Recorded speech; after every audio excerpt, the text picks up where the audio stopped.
Bonjour, je suis Hakim La'alam et je vous propose ma chronique du samedi 27 janvier 2024.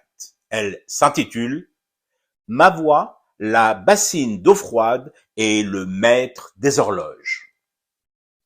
J'avoue que dans un premier temps, j'ai bondi, prêt à happer mon barda kaki poussiéreux de bidas des temps héroïques dans le grenier et à aller au front. La junte militaire putschiste au Mali qui se retire de l'accord d'Alger et qui dénonce dans la foulée pour la seconde fois en moins d'un mois des actes malveillants et hostiles de l'Algérie à l'encontre de Bamako. Il ne m'en fallait pas plus pour tracer au charbon 2 traits de camouflage sur mon visage et monter dans l'Ilyushin 76 stationné en bas de mon immeuble. D'autant plus que quelques minutes seulement après tombait cette autre information. L'Arabie saoudite, rincez-vous la bouche après l'avoir dit, retirer du circuit de ses écoles tous les manuels d'histoire et de géographie mentionnant Sahara occidental pour les remplacer illico presto par de nouveaux manuels scolaires portant cette autre dénomination Sahara marocain. Reprenez une autre giclée de dentifrice. Aïe wallah. Là, j'ai carrément scratché sur le battle dress mon poignard commando et coupé avec mes dents acérées à la Rambo le cordon ombilical qui me reliait fort au sofa de mon salon, quittant difficilement les exploits de nos handballeurs qualifiés pour la finale de la CAN égyptienne. Donc, sur le seuil de mon appartement, j'avais le Rangers sur la première marche vers le bas lorsqu'elle est intervenue. Qui? La voix, pardi, ma voix, celle qui me parle des fois lorsqu'elle juge que je vais faire une grosse connerie, ou pire, qu'elle pense que je vais me ridiculiser. Et ce qu'elle m'a balancé dans ma figure peinturlurée au charbon m'a laissé pantois. Wesh, Srunt Hakim, t'es en surchauffe. Yewuldi pose les pieds, Rangers compris, dans une bassine d'eau froide.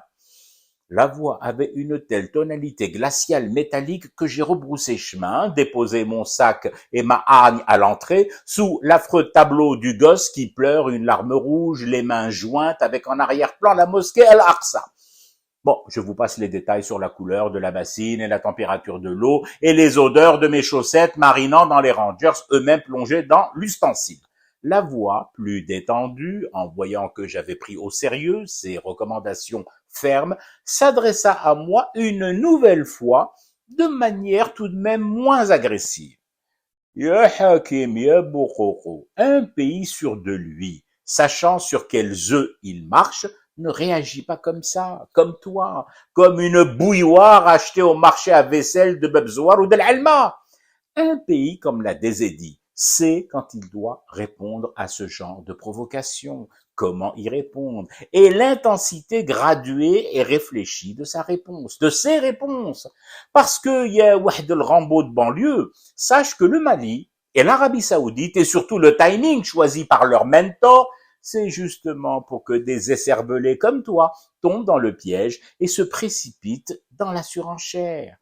Calme-toi, remets des glaçons dans ta bassine, range ton déguisement G.I. Joe, d'ailleurs trop petit pour toi car t'as pris du bide, et laisse le pays régler ses montres, ses horloges et ses codes d'alerte comme le professionnalisme actuel le lui commande.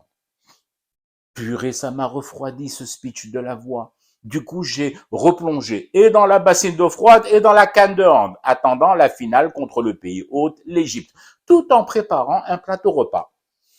Et bougonnant aussi un peu, tout de même, pas trop fort pour qu'elle ne m'entende pas, la bougresse, vexé un brin par sa remarque plutôt déplacée sur ma prise de poids. Non mais, est-ce que je lui reproche, moi, à ma voix, de passer son temps à fumer du thé pour rester éveillé à son cauchemar qui continue? C'était Hakim La'alam, je vous retrouve demain pour une autre chronique et une autre façon de dire son amour à l'Algérie.